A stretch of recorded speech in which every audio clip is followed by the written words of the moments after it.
कई सौ साल कबल ये हुआ कि यहूदी उलमा व उमरा हज़रत ईसा अलैहिस्सलाम के खून के प्यासे हो गए। रूमी गवर्नर पेलातस की अदालत में आप पर मुकदमा चलाया गया। आप पर दीन की तहरीफ का संगीन जुर्म आयद कर दिया गया था। अल्लाह ताला के नबी को तख्तादार पर चढ़ाने के लिए एड़ी चोटी का जोर लगाया जा रहा था। बुत परस्त रूमी कौम और अना परस्त यहूदी दोनों आपको सलीब चढ़ा हुआ देखने के लिए बेताब थे, लेकिन बचाने वाली हस्ती ने इनके तमाम तर हथकंडे खाक में मिला दिए और अपने बरकजीदा रसूल को जिंदा आसमान पर उठा लिया। ईसा अलैहिस्सलाम अपने चंद हवारियों की शक्ल में हक के जो चिराग रोशन फरमा गए थे वो मुल्क में फैल गए और कहीं कहीं इनकी रोशनियां टिमटिमाने लगीं। कई समझदार लोगों ने तौहीद और रिसालत की इन रोशनियों को कबूल करना शुरू कर दिया और इनसे फ़ायदा उठाने लगे। इस तरह चिराग से चिराग जलना शुरू हो गए और मुल्क भर में ये रोशनी फैलने लगी। जब दकियानूस बादशाह रूमी ज़ुबान में डेलस ने तख्तादार संभाला तो हालात का रुख एक बार फिर बदल गया। एक कानून के ज़रिए दीन मसीही पर पाबंदी आयद कर दी गई और ईसाइयों के कत्ल गारत का बाजार गर्म हो गया।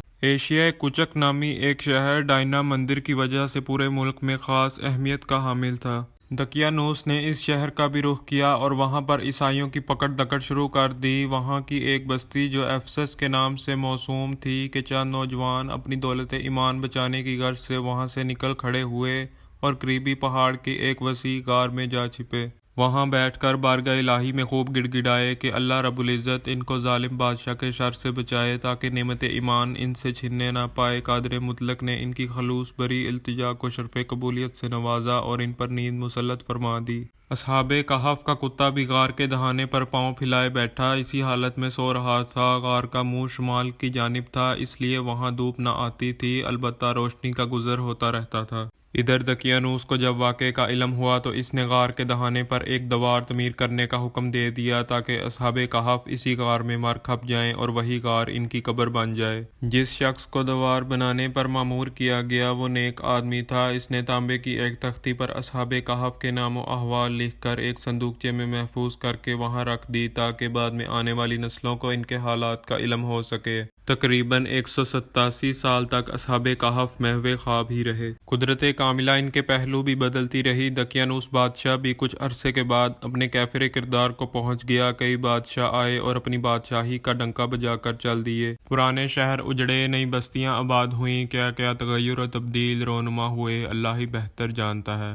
एफसस शहर में इस तवील अरसे में क्या क्या शिकस्त और रिखत हुई होगी कि जब हिकमत इलाही ने इन सोने वालों को बेदार फरमा दिया वो आंखें मलते हुए उठ बैठे। ख्याल तो इनको भी वारिद हुआ कि आज वो मामूल से कुछ ज़्यादा ही सोए हैं, लेकिन ये बात इनके वहमो गुमान में भी ना थी कि इनको यहाँ बेसिद पड़े सदियाँ बीत चुकी हैं। अब वो सोकर उठे के साथ ही बशरी तकाजे भी बेदार हो गए। भूख गालिब आने लगी। यमलेखा नामी एक साथी को बाजार की तरफ भेजा ताकि सबके लिए खाना खरीद लाए। जब यमलेखा गार से निकलकर शहर की तरफ बढ़े तो वादियों कोहसार तो वही थे, लेकिन माहौल में अजनबियत के आसार कदम कदम पर हैरान और शशदर कर रहे थे।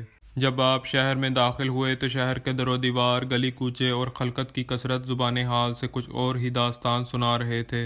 यमलेखा सोच रहे थे कि बारे खुदा एक आठ पहर में ये क्या इनकलाब आ गया। कल इस शहर को किस हाल में छोड़कर गए थे, आज मैं इसे किस हाल में देख रहा हूँ। बहरहाल सोचों में गुम यमलेखा एक नान बाई की दुकान पर गए और खाना खरीद कर इसके इवज अपने ज़माने का वही पुराना सिक्का दुकानदार की तरफ बढ़ा दिया। दुकानदार सिक्के को उलट पलट कर हैरत से देखने लगा तो आप भी हैरान रह गए कि सिक्का तो बिल्कुल असली था। ये सिक्का दरअसल राइजुल वक्त नहीं था। इसलिए दुकानदार ने आपको डांटना शुरू कर दिया कि तू मेरे साथ फ्रॉड करना चाहता है। मामला तवील पकड़ गया और यमलेखा को गिरफ्तार करके हाकिम शहर के दरबार में पेश कर दिया गया। यमलेखा ने बयान दिया कि वो लोग दकियानूस जैसे जालिम और जाबिर बादशाह के जुल्म तशद्दुद से अपना ईमान बचाने के लिए एक गार में पनाह गज़ी हो गए थे, वगैरह वगैरह। ये वाक़या 437 ईस्वी में पेश आया जब रूम के तख्त पर थियोडोसियस मुमतकिन था। हाकिम शहर रहमदिल और फहमो फरासत का मालिक था।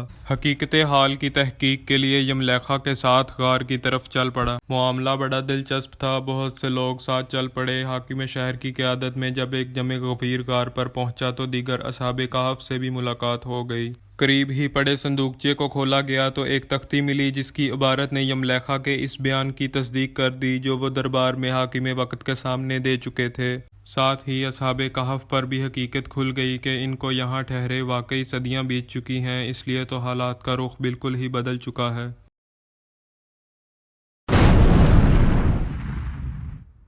مزید ایسی دلچسپ اسلامی ویڈیوز دیکھنے کے لیے ہمارے چینل کو سبسکرائب کریں۔